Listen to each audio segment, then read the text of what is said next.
This is going to be an overview of Kabbalah, and it's for beginners and for people that want a refresher. And as I say, it's going to be a mile wide and an inch deep. And I'm doing it a lot for myself because I need a refresher. You know, you can work really hard and study something and learn it, and then if you don't use it, you forget it. And I was talking to somebody the other day who speaks several languages, and he told me that he spends 15 minutes on each language every day to make sure he doesn't forget it. And that's something I will have to start incorporating into my life if I want to keep up on some of this stuff.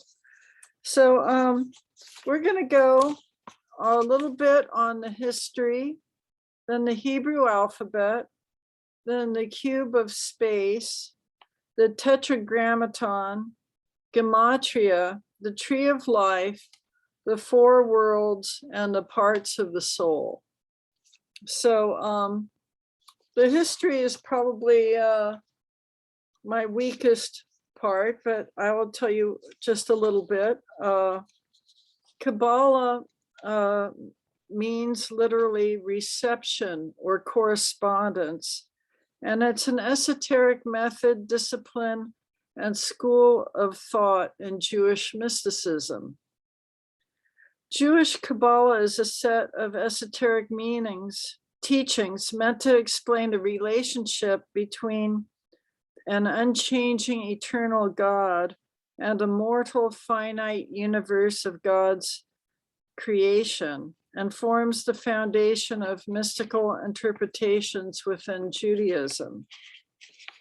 Traditional practitioners believe that the earliest origins predate world religions, forming the primordial blueprint for creation's philosophies, religions, sciences, and arts. But historically, Kabbalah emerged from earlier forms of Jewish mysticism in the 12th to 13th century in Spain and southern France, and was reinterpreted during the Jewish mystical Renaissance in 16th century Ottoman Palestine. Let's see, how come it's not working? Try this one. Try. Oh, there we go. So some scholars believe that the concept of the tree of life with different spheres may have gone back to Assyria. And we have these beautiful Assyrian trees with these crisscrossing branches or vines. And not all the scholars believe this. I talked to an Assyrian scholar recently who said that there's no solid evidence, but I want to believe so, but we don't anyway. And then I also read that I don't know the Assyrians as well as the Egyptians, but it says that they assigned values and specific numbers to their deities. And here's another, these are both from the Metropolitan Museum. It's a wonderful room upstairs on the second floor. And these winged genies may very well have influenced our concepts of what angels look like. This I'm even less sure of. It's an Egyptian scarab, and somebody posted it online. They didn't say what museum it was in or what time period. And I've only seen one like this. More common are these spiral patterns, but it's kind of titillating to think that maybe there was some connection, maybe not. So one of the earliest books is the Sefer Yetzirah, the book of formation or the book of creation. And it's traditionally ascribed to the patriarch Abraham, but was probably actually written by Rabbi Akiva.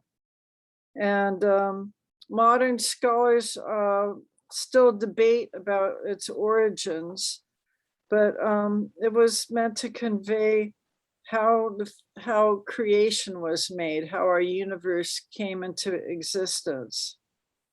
And it exists in multiple versions. And it has a sentence in the book about the 32 wondrous ways of wisdom, which has the 10 numbers, which might refer to the Sephirot, the 22 letters of the Hebrew alphabet, and mentions the 3 mother letters, the 7 doubles, the 12 simples. And we'll go into that more later, but that's one of the origins. Another early book is the Zohar, and it is very foundational, and it's well, you can read on there, but it says that the Zohar first appeared in Spain in the 13th century, and it was published by a Jewish writer named Moses de Leon. De Leon ascribed the work to Shimon bar Yochai, who was a rabbinic sage active around after the siege of Jerusalem in 70 AD, and during the Jewish-Roman wars. The legend is that Shimon hid in a cave for 13 years studying the Torah and was inspired by the prophet Elijah to write the Zohar. Then another book, okay, come on, there we go, is the book of Bahir, the book of brightness, and attributed to a 1st century sage, Nehunya ben Hakana. And let's see. So,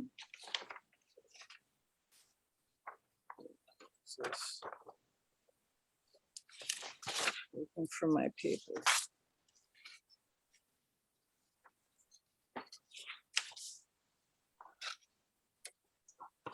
So the origin, of course, is in Judaism of Kabbalah, and the Christians in the Middle Ages got very interested in Kabbalah and adapted it. And around the same time, Hermetic occultists adapted it. And here's a chart. So one method is to spell Jewish Kabbalah with a K, Christian Kabbalah with a C, and Hermetic Qabalah with a Q. Although not everybody does that, as you can see in the chart on the right, they're spelling everything with a K. But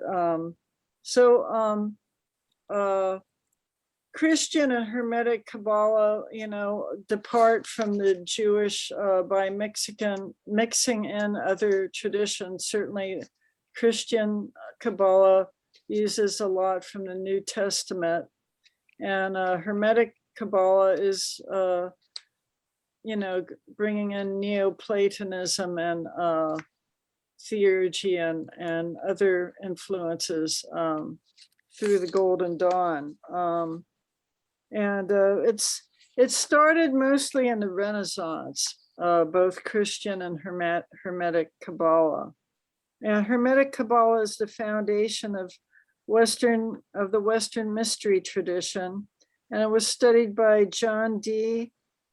Eliphas Levi, McGregor Mathers, one of the founders of the Golden Dawn, and others in the Golden Dawn, Aleister Crowley, Dion Fortune, Paul Foster Case, and many others.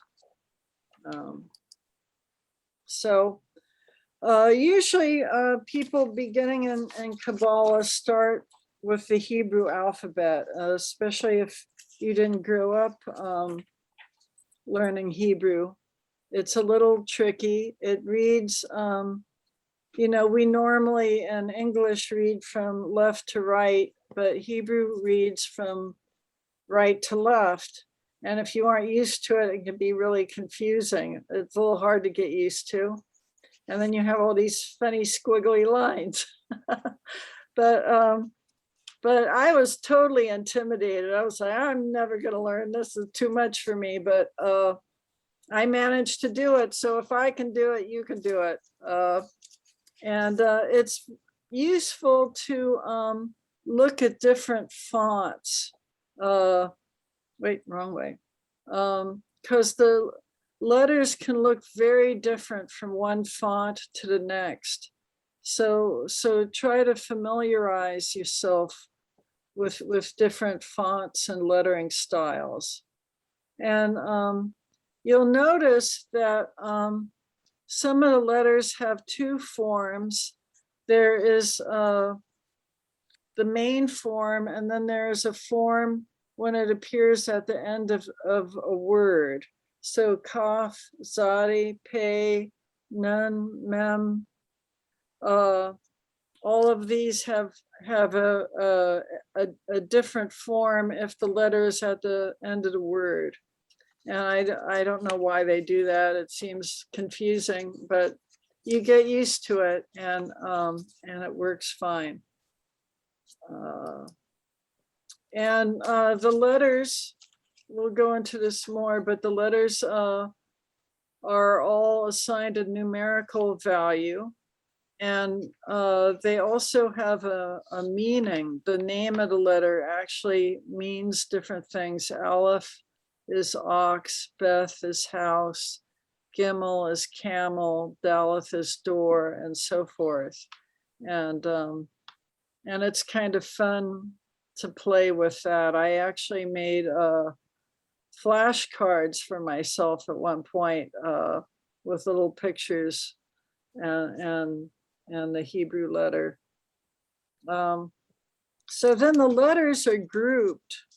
There are the 3 mother letters, the 7 double letters, and the 12 simple letters.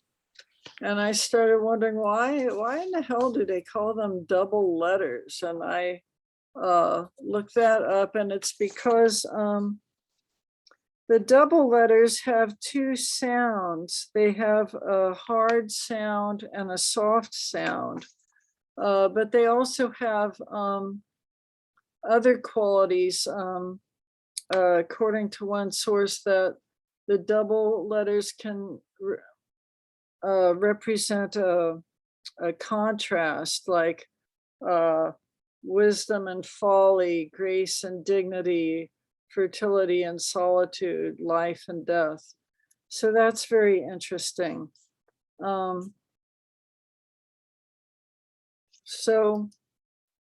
here's a beautiful diagram I just found on the internet, where you have the 3 mothers in a triangle, and then a 7-pointed star for the double letters, and a 12-pointed star for the simple letters. And I might even want to copy that and make something more elegant someday.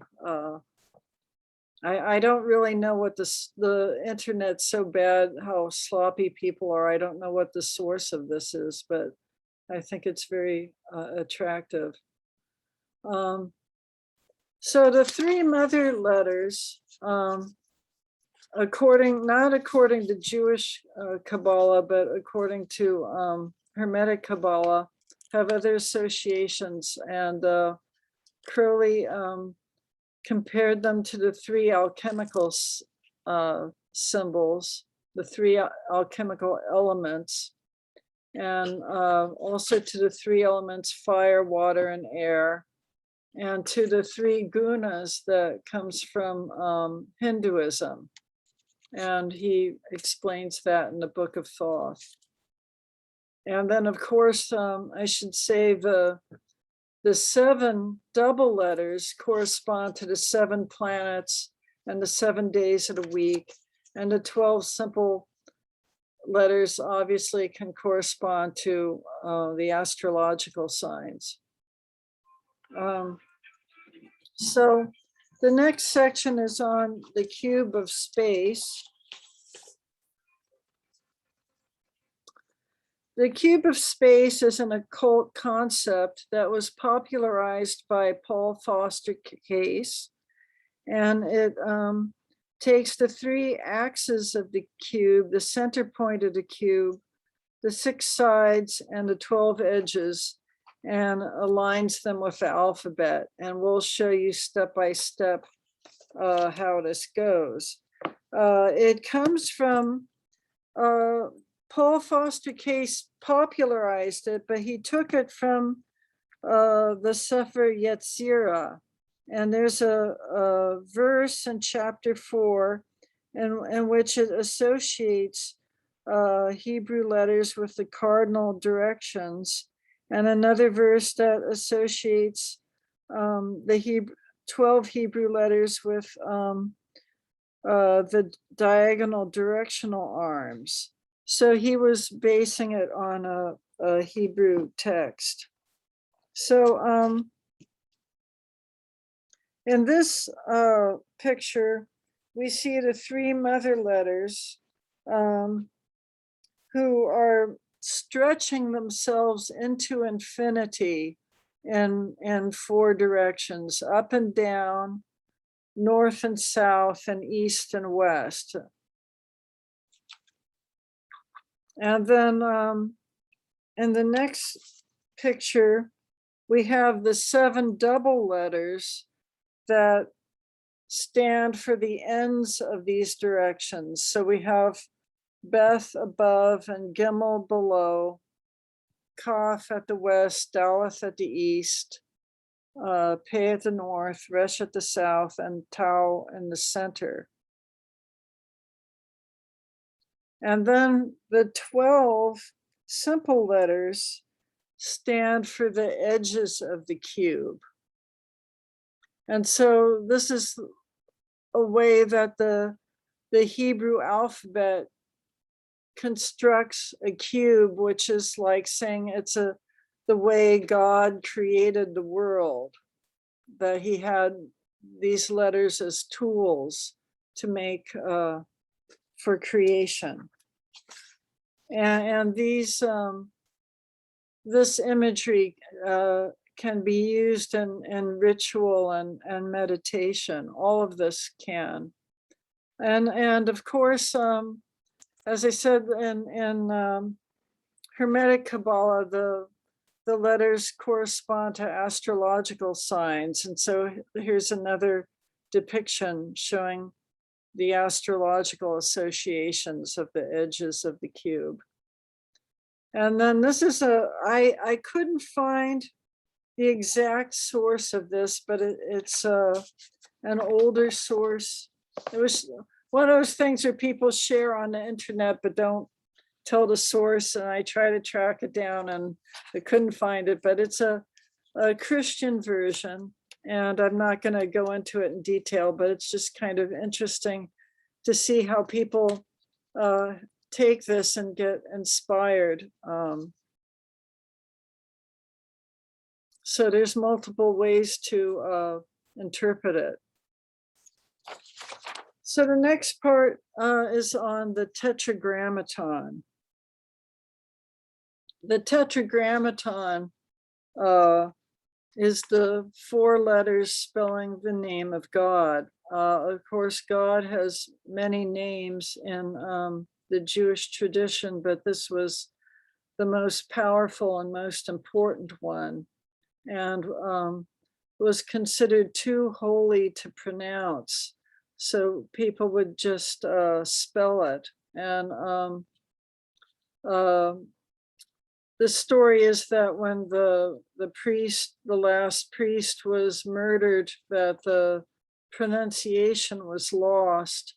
Although modern scholars have worked very hard to figure out what the pronunciation will be, and I think I will be humble and not try to pronounce it since I'm not sure, but you can Google it if you're curious.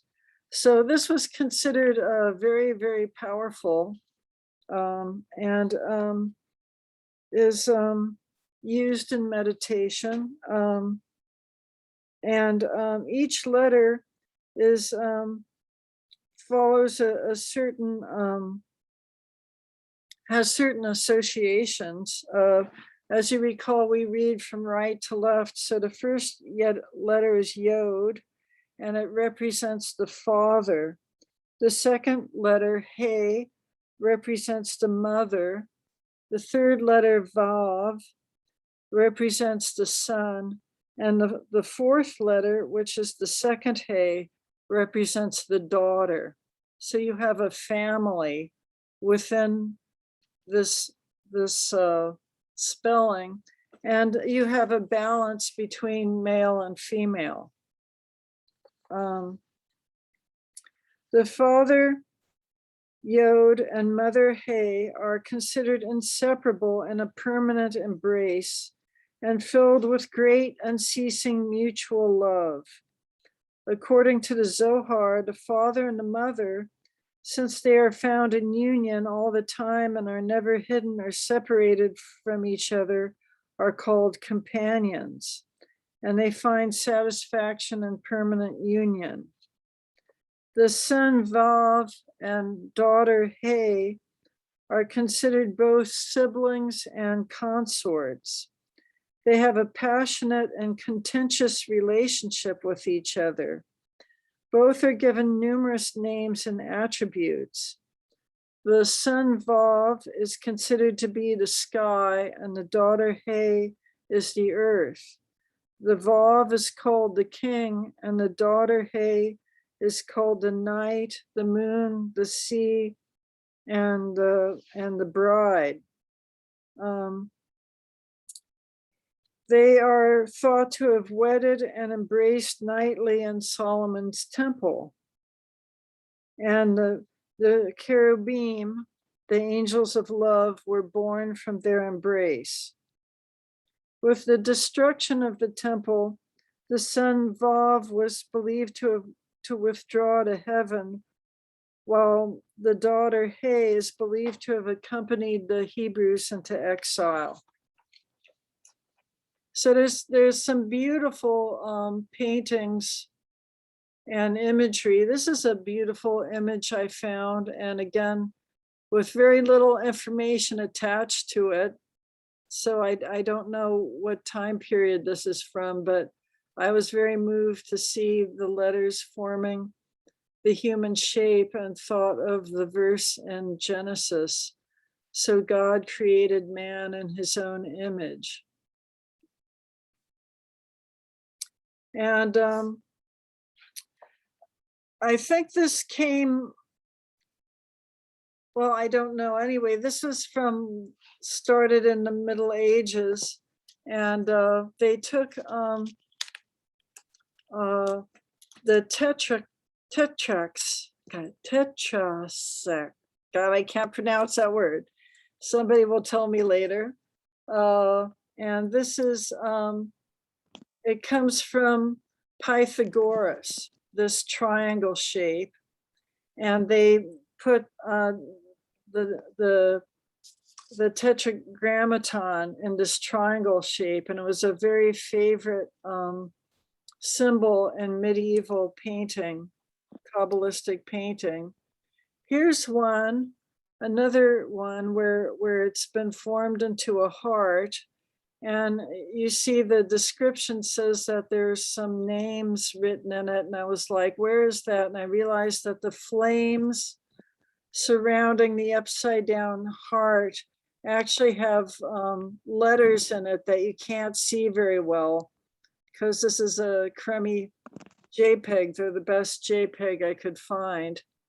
And you also will see at the bottom, underneath the triangle, right where in the center, the letter Shin is added. And this was a Christian innovation where the Tetragrammaton became the Pentagrammaton. They added the letter Shin in the middle so that it would spell Jesus. And here's another beautiful example. And at the top, you see the triangle with the Tetragrammaton.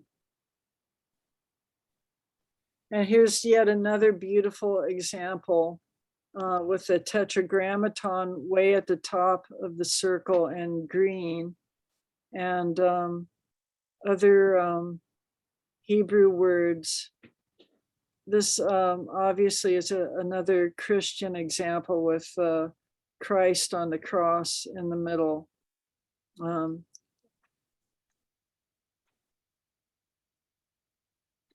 And these are contemporary. This is a Jewish artist, Sandy Nell Tamny, and you should go to her website. Just Google her name and you'll find her. She does these beautiful watercolor amulets, and they're very lovely. And I just picked out two of them that had the Tetragrammaton included, and I'm sorry I didn't have time to interpret all the names. I'll read the description. They're called Kamaya, and it's the one on the left is a combination of 7 rings, which defines sacred space, and the red pattern is an anti-demonic color, and it makes this amulet a powerful force against the evil eye. And on the right, this is watercolor and ink, and it's an amulet for general well-being with 4 names of God that are written in the middle. And the outside reads, the Lord is our God, the Lord is one. Let's see. So the next section is Gematria.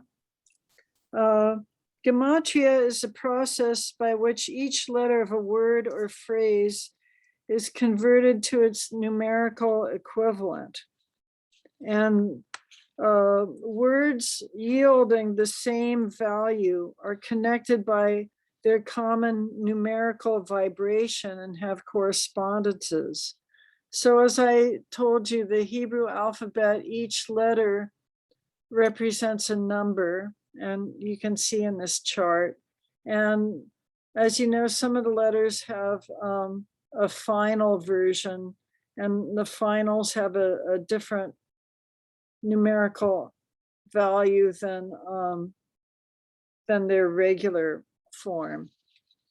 So you can look at any word in Hebrew and interpret it as a number by adding up the amounts that each letter represents. So 2 words that have the same value will have a correspondence, but the correspondence isn't always obvious. And it's the student's job to meditate on the words and the numbers until one reaches a level of consciousness where the contradictions are resolved. And Gematria can be used as a form of bibliomancy in order to obtain a more spiritual understanding of biblical text. So Jewish Kabbalists will look at what we Christians call the Old Testament, and look at the different words and try to figure here, I should not move yet. So an example they gave is the 5th commandment of the 10 commandments. We are instructed to honor thy mother and father. And you go, how do you honor your mother and father? What does honor mean? So the Hebrew word for honor comes to 26. And the Hebrew word for love comes to 13.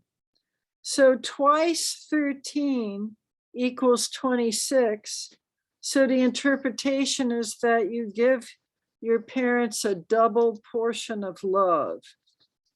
That was one example that was given. So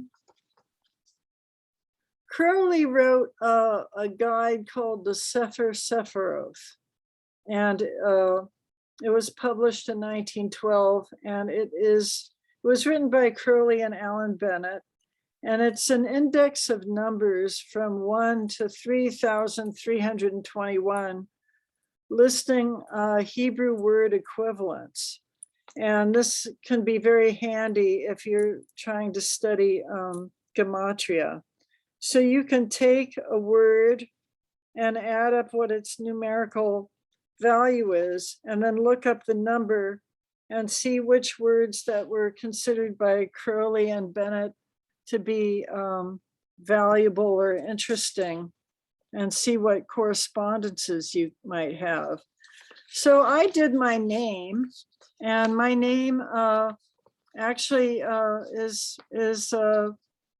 a biblical name, and so it's easy to spell in Hebrew. And so I took each of the letters, and remember the letters in Hebrew go from right to left.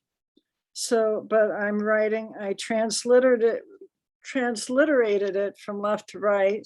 So it's Tav, Mem, Resh, He, 400. Tav is 400, Mem is 40, Resh is 200, He is 5.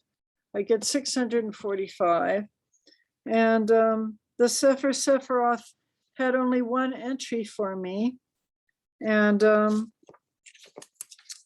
word means, put in motion or routed.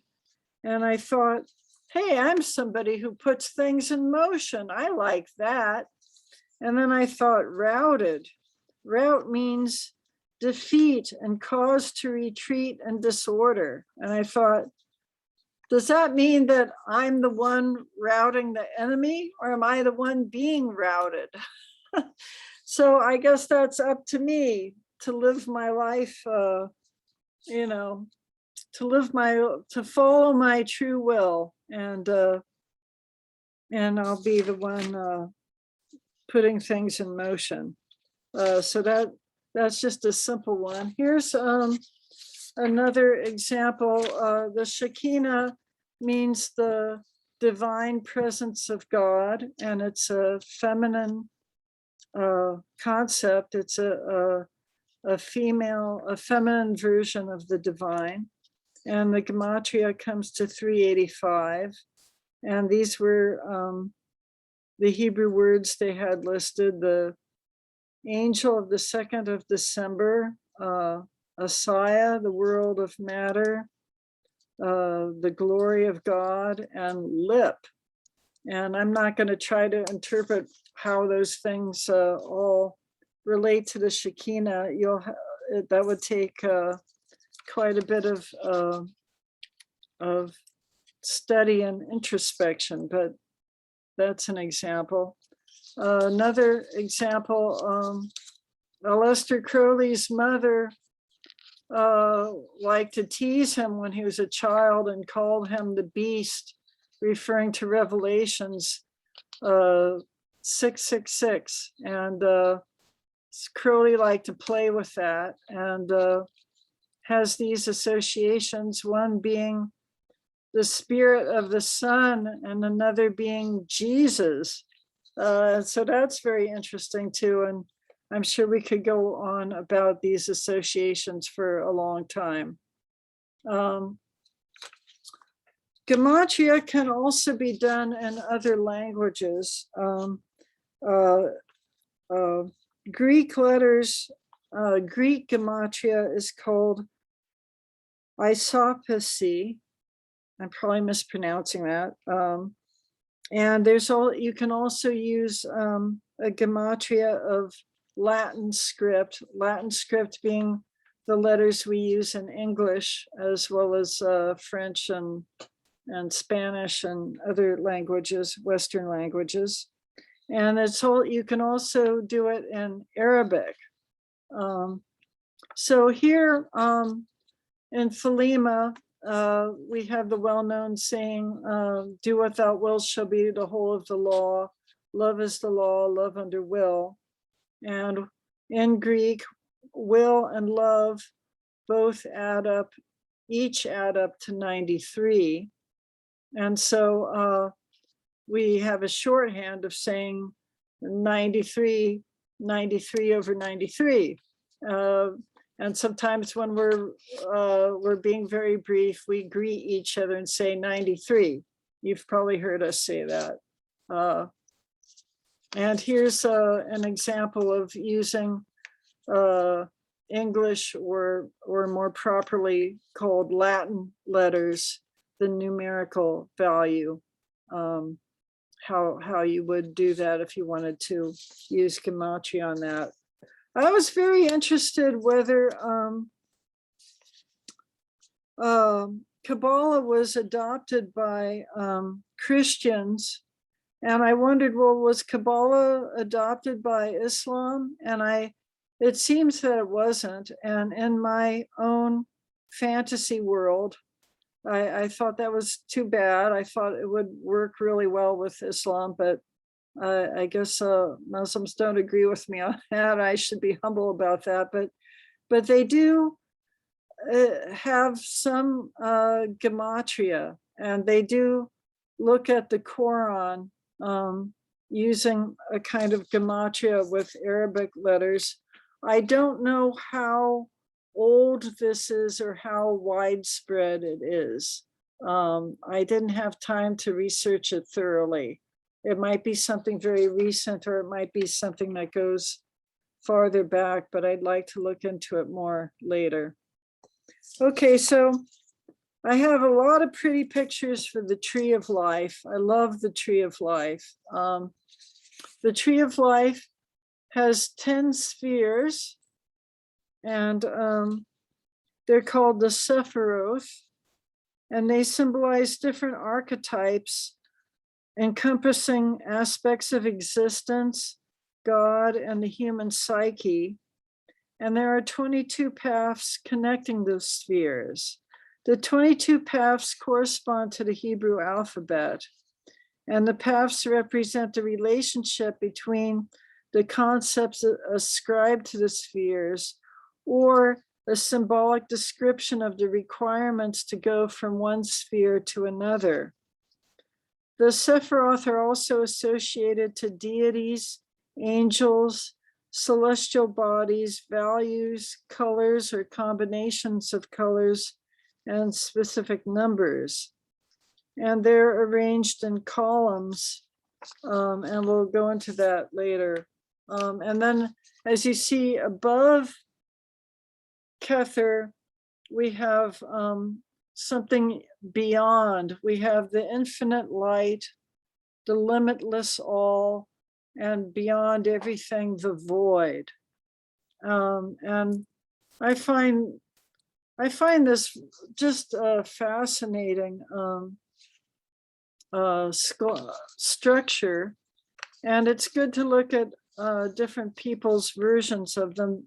Doth is sometimes drawn as a circle, but it isn't considered truly a Sephiroth. It's something a little different and kind of mysterious to me.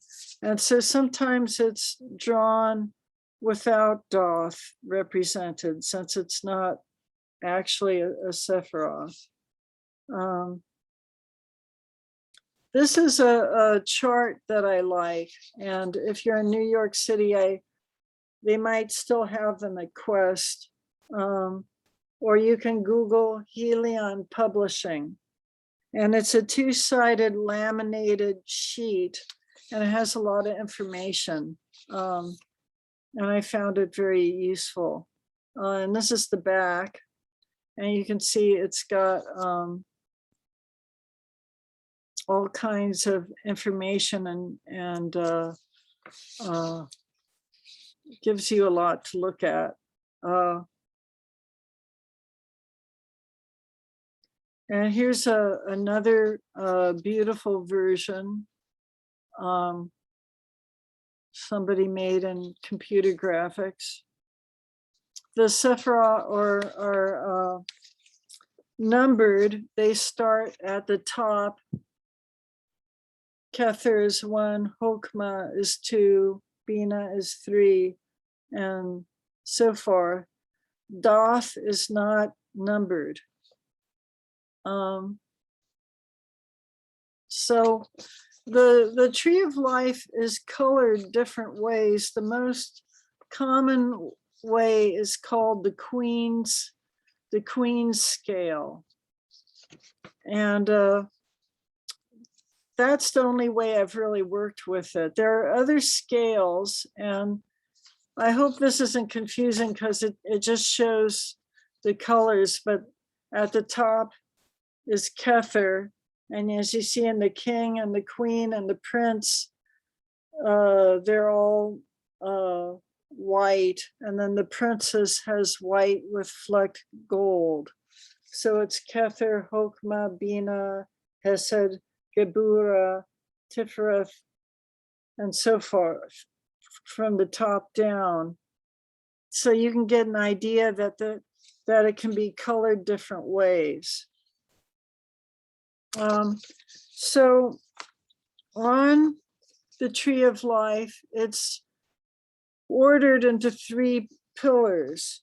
The column on the left is the pillar of severity, and the column on the right, the pillar of mercy, and in the center is the middle pillar of balance.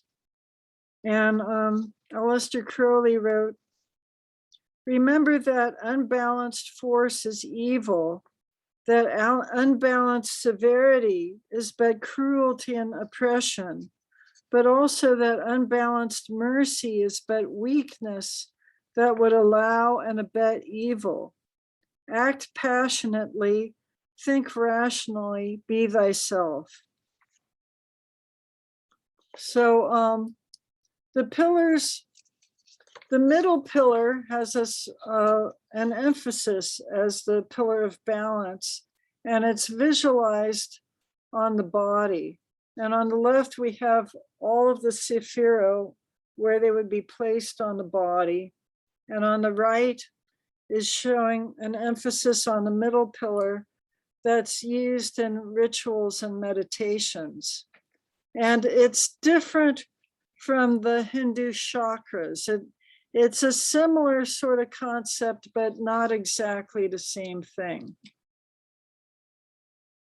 And another way of looking at the tree of life is that creation comes from above, the highest form of the divine coming from outside of the tree of life and entering down and then zigzagging through the tree of life and coming down. So number 10, Malkuth, is earth, the physical plane where we all exist on now. So it's called the lightning flash. And then the path of the magician or the aspirant is coming from Malkuth at the bottom and then working its way back up. So you can see in this one, you have both the lightning flash, which is harder to see. It's just a light line zigzagging down. That's coming from the divine and going down to the material plane. But the snake represents those of us who want to understand the divine and reach a higher consciousness, that we start at the bottom and wind our way up through the Sephirot to reach the above. And here's a drawing by Aleister Crowley of the same concept. And it's interesting that he has like crossbars, like a cross. I'm not sure why he did that, but I think it's a beautiful drawing, a beautiful image. So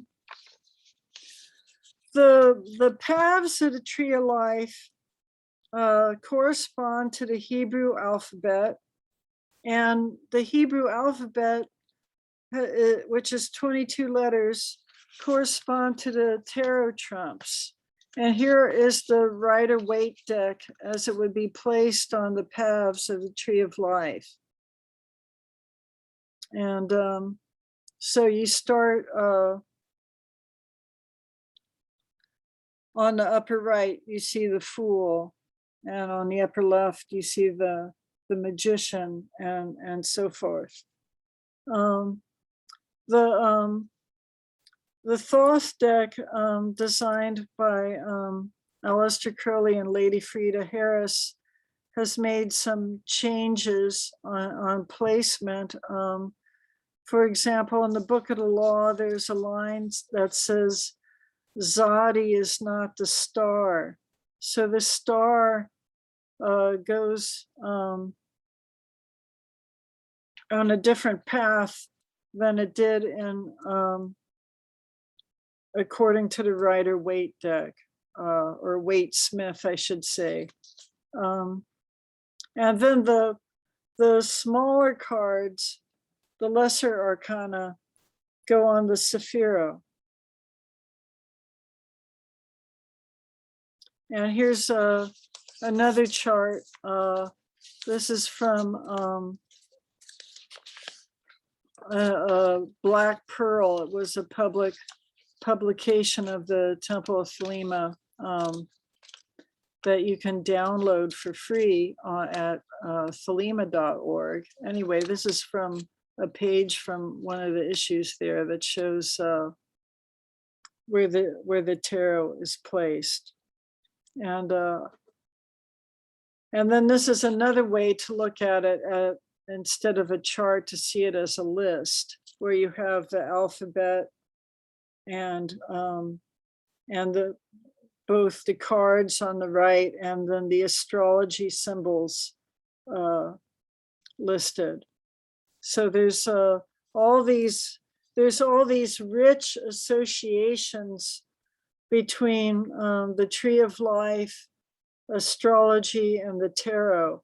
This is something that the Golden Dawn especially put a lot of emphasis on, was making associations between different traditions and bringing them together. So the very first tree of life ever that we have, the earliest one is this picture.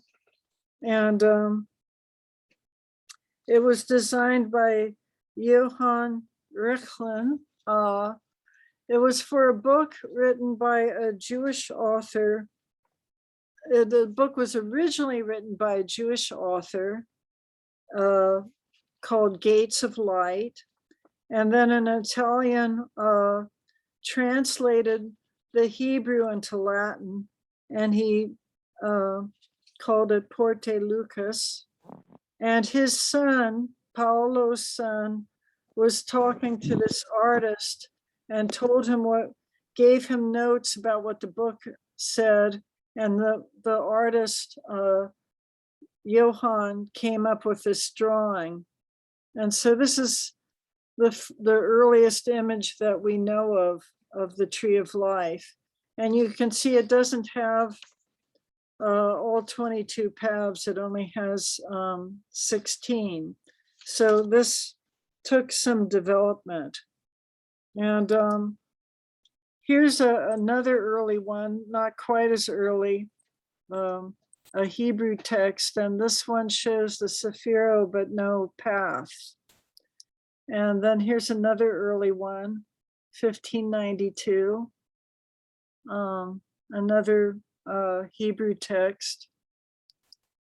And Robert Flood did this really interesting one where he has a tree growing upside down, as the roots would be up in the divine at Kether, and then the top of the tree is down here in Malkuth. So that's a very interesting and strange image that isn't very common today. Here's another one by Athanasius Kircher. He was a very important alchemist, and with his version. And I could not find this. This is shared all over the internet with nobody attributing the source, but I think it's very beautiful and has the palms of the hands with letters written on the fingers. I would like to spend some time interpreting that someday. And I wish I could find the source. And this is in New York City at the Cathedral of St. John. I found a photo on the internet, so I don't know where it is in the cathedral, but next time I go to the cathedral, it's going to be my treasure hunt to see if I can find it. I think that'll be fun. That'll be a little adventure. So now I'm going to show you just some fun trees that people have made up. People have gotten very free with interpretations.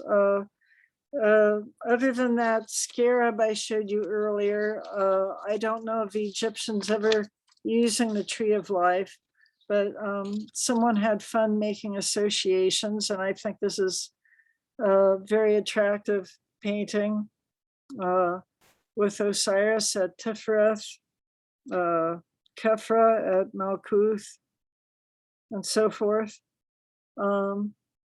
And this is a really zany one. This is a novel about some Jewish family. I started to read the novel, but I didn't get through it. But his fictional main character, Alex Lee Tandem, is at Malkuth. Then at Yesod, he has Muhammad Ali. At Hod, he has John Lennon. Netzah's Betty Davis. Tifereth is Jimmy Stewart, of all people. Franz Kafka at Power. Fats Waller for Hesed. Ludwig Wittgenstein at Binah, and Virginia Woolf at Hokmah. And then he was respectful enough not to put anybody at Kether.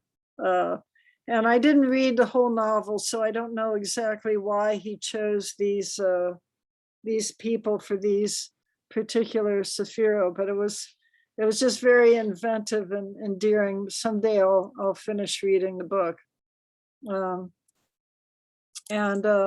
Anyway, this is just something I found on the internet by David Tonato, an Italian artist. Very beautiful, psychedelic. And Zeus Solar is one of my favorite artists.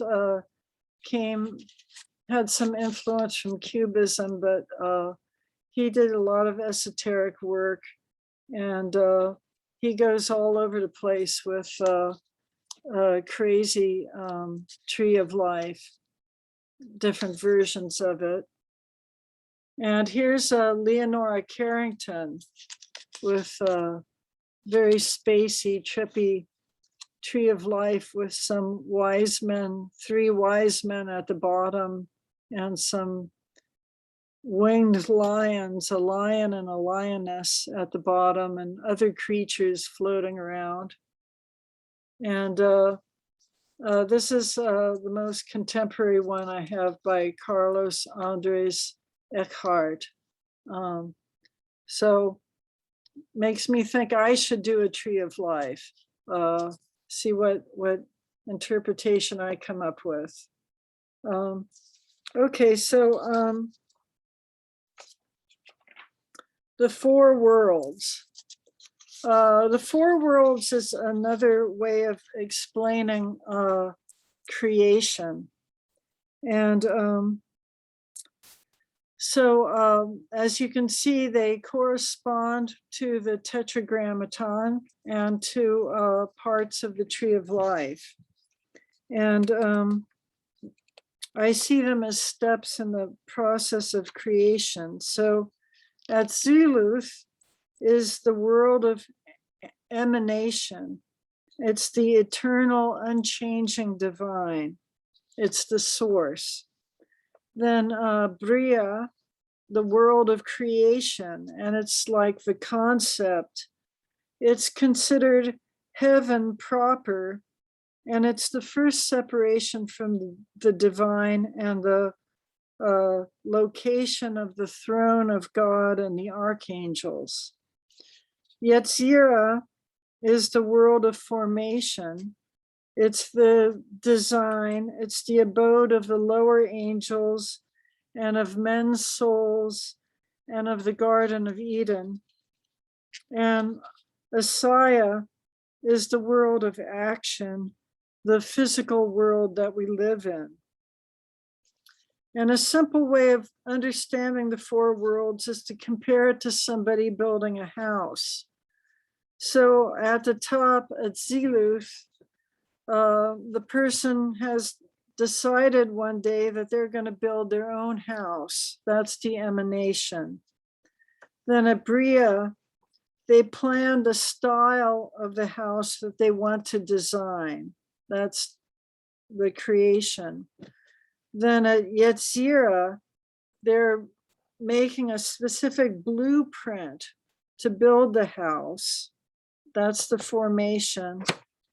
And then Asaya, they've acquired the materials they need and are constructing and have constructed the house.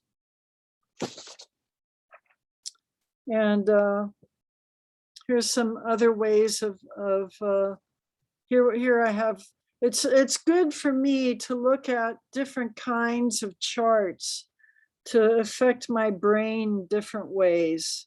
So here's another way where it's like a list, you know, Yod, He, Vav, He, and